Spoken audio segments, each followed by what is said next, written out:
L'injustice. Le musulman ne se permet jamais d'injustice, ni pour lui ni pour les autres. Il ne la commet pas envers les autres et ne l'accepte pas de leur part. Allah subhanahu wa ta'ala dit: quiconque parmi vous aura été injuste, nous lui ferons subir le pire tourment.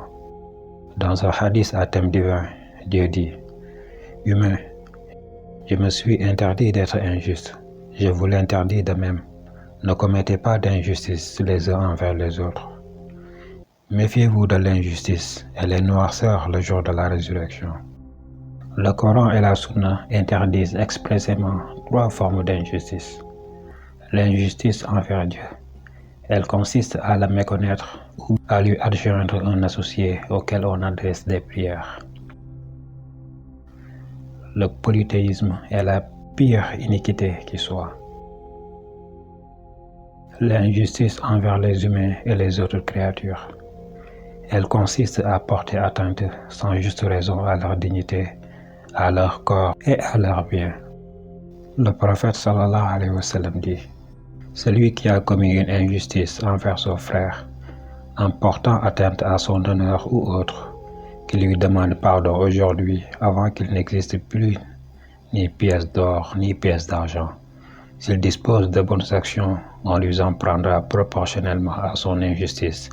Et s'il ne dispose pas de bonnes actions, on prendra une partie des péchés de son frère pour les lui faire porter. Celui qui s'approprie de force un bien appartenant à un autre, l'enfer lui sera inévitable et il n'aura pas accès au paradis. Même une chose de peu de valeur, dit un auditeur. Même une bûchette d'arak, dit le prophète. La religion accorde toujours un répit à l'homme pour se racheter, à moins qu'il ne commette un meurtre. Il est formellement défendu aux musulmans de porter atteinte à la vie, au bien et à la dignité d'un autre musulman. L'injustice envers soi-même. Elle consiste à commettre toutes sortes de péchés, de crimes et de méfaits susceptibles d'exposer l'âme à la méchanceté et à la noirceur et devenir ainsi sujet à la malédiction divine et à l'éloignement du Créateur. Allah dit: ils ne nous firent aucune injustice, ils se firent tort uniquement à eux-mêmes. L'envie. Puisque le musulman aime le bien pour tous et donne la préférence aux autres sur lui-même, il ne peut en aucun cas concevoir d'envie. Il existe 2 sortes d'envie. L'envie de voir disparaître le bonheur des autres, leur bien, leur savoir, leur rang social et de leur autorité pour en jouir seul. L'envie de voir disparaître totalement le bonheur des autres sans même espérer en jouir. Allah subhanahu wa ta'ala dit: serait-il à ce point jaloux de certains hommes que Dieu a favorisé de sa grâce? Serait-il à eux de dispenser les grâces de ton Seigneur? Non, c'est nous qui répartissons entre eux ici-bas leurs moyens d'existence et les élevons en degrés les uns supérieurs aux autres, afin qu'ils se rendent service mutuellement. Le prophète sallallahu alayhi wa sallam dit: l'envie n'est louable qu'en 2 cas. On envie un homme que Dieu a pourvu de richesses qu'il dépense comme il se doit, et on envie un autre que Dieu a pourvu de savoir qu'il diffuse et qui s'en sert pour régler les différends qui surgissent entre les gens. Le savoir auquel il est fait allusion est le Coran et la Sunna. Envie et jalousie sont toutes 2 interdites. Nul n'a le droit d'envier un autre.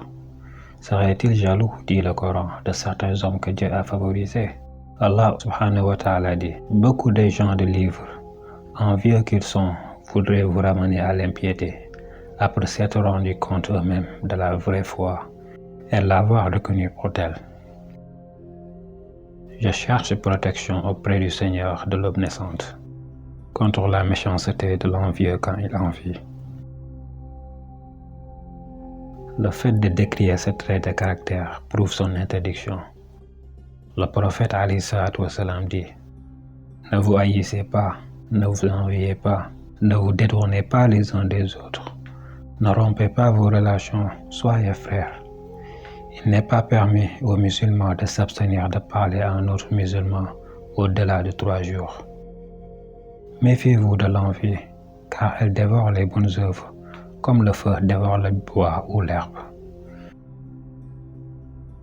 Le musulman, de par sa nature humaine, n'est pas à l'abri de l'envie, mais quand il est assailli par des sentiments envieux, il s'efforce de réagir contre eux et de les repousser, de crainte qu'ils ne prennent racine en lui et ne l'asservissent, ce qui entraînerait sa perte. Si quelque chose le plaît, il dira « Par la volonté de Dieu, il est magnifique. Il n'y a de force que grâce à Dieu. » En disant cela, il sortira indemne. La duperie. C'est un devoir impérieux pour le musulman d'être franc à l'égard des autres et de garder cette qualité toute sa vie. Il ne trompe personne et n'est ni traître ni déloyal. Ce sont là des défauts abominables qui ne sont pas ses attributs. La pureté de son âme, acquise par sa foi et ses bonnes œuvres, ne s'allie pas avec ses vices qui ne sont que mal, alors que le musulman est tout près du bien, loin de la méchanceté. Marque distinctive de la duperie. Paraître d'attraire le mal et la perversion aux yeux de son frère pour l'y conduire. Montrer le côté visible et bon de la chose et en cacher le mauvais invisible.